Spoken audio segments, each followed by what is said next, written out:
Hello दोस्तों, आज की हमारी कहानी है मेरा दूसरा प्यार। मैं एक ऐसा लड़का था जो हर रोज़ स्कूल जाने के लिए पागल रहता था। इसलिए नहीं क्योंकि मैं पढ़ाई में बहुत अच्छा था, बल्कि इसलिए क्योंकि मैं अभी अभी अपने पहले प्यार के दर्द से उबर रहा था और मुझ में अकेले रहने की ताकत नहीं बची थी। क्योंकि जब भी मैं अकेले में होता मुझे वो प्यार और प्यार में मिला दर्द ही याद आता। यही कारण था कि मैं अपने आप से भी नहीं मिलना चाहता था। मैं हर रोज़ क्लासेस जाने वाला लड़का न जाने क्यों उस दिन क्लास करने गया ही नहीं। बस दिल ने कहा यार आज नहीं जाते हैं, और मैंने दिल की बात सुन ली। लेकिन अगले दिन जैसे ही मैं वहाँ पहुँचा, मेरे दोस्त ने बताया यार जब कल तू नहीं आया था तो हमारी क्लास में बहुत ही खूबसूरत लड़की आई थी। शायद उसने नया दाखिला लिया था। और यकीन मानिए पूरी क्लास ने उसकी खूबसूरती की तारीफ सुनकर न जाने क्यों मुझे भी उसे देखने का मन किया, और मैं भी औरों की तरह क्लास के दरवाजे पर नज़र गड़ा के बैठ गया। लगभग 1 घंटे के इंतज़ार के बाद वो अपने फ्रेंड के साथ आई और बड़े प्यार से बोली, मैम माई आई कमिंग। ऐसा सुनते ही मानो उन सब लड़कों में से जो उसके इंतज़ार में पलकें बिछाए बैठे थे एक एनर्जी निकली हो, और मेरा दिल तो तब मिल्खा सिंह बन गया जब वो आगे के 2 बेंच छोड़कर मेरे बगल में आकर बैठ गई।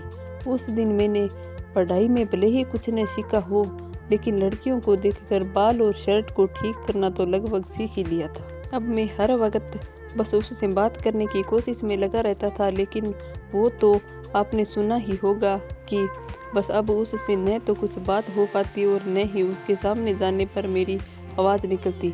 फिर मैंने सोचा कि यार बात तो करनी ही होगी, और मैं पहुंचा और अपने दोस्त के पास उपाय के लिए। फिर उसने मुझे बताया कि मैं उससे सोशल मीडिया पर बात करूं। और अगले दिन शाम को जब मैं क्लास करके घर आया तो मैंने हिम्मत जुटाई, लैपटॉप निकाला और उसे इंस्टाग्राम पर सर्च करने लगा, क्योंकि मुझे पता था कि वो सिर्फ इंस्टाग्राम ही यूज़ करती है। लेकिन वो कहते हैं ना कि ऐसे वक्त में खुदा भी साथ छोड़ देता है।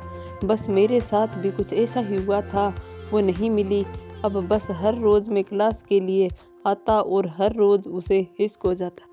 एक दिन ऐसे ही इंस्टा चलाते हुए अचानक उसकी आईडी मुझे दिखी, और मैंने बिना कुछ सोचे उसको फटाक से उसे फॉलो का रिक्वेस्ट भेज दिया और सो गया। लेकिन मैंने सोने से पहले एक पेज का प्रपोजल लिखा और उस पे सेव करके सो गया। जब मैं अगले दिन उठा तो मैंने इंस्टा खोला और देखना चाहा कि उसने मेरा रिक्वेस्ट एक्सेप्ट किया है, लेकिन मैंने देखा कि उसकी आईडी ही मुझे नहीं मिल रही है। और फिर घंटे परेशान होने के बाद पता चला कि मुझे ब्लॉक नाम के शब्द से घेर दिया है। उस दिन मुझे बहुत दुख हुआ और मैंने फैसला किया कि मैं इसका कारण जाने बिना उसे नहीं छोड़ने वाला, और मैं क्लास के लिए निकल गया। लेकिन वो उस दिन वहाँ आई ही नहीं। सिर्फ उस दिन ही नहीं बल्कि वो किसी दिन भी नहीं आई। सब ने अपनी क्लासें ख़त्म की और आगे की तैयारी में लग गए, और मैंने भी इश्क करना छोड़ दिया था। लेकिन मैं बस उसे इतना बताना चाहता था कि मैं उससे कितना प्यार करता हूँ। और एक दिन अचानक उसका मैसेज आया और हेलो कैसे हो।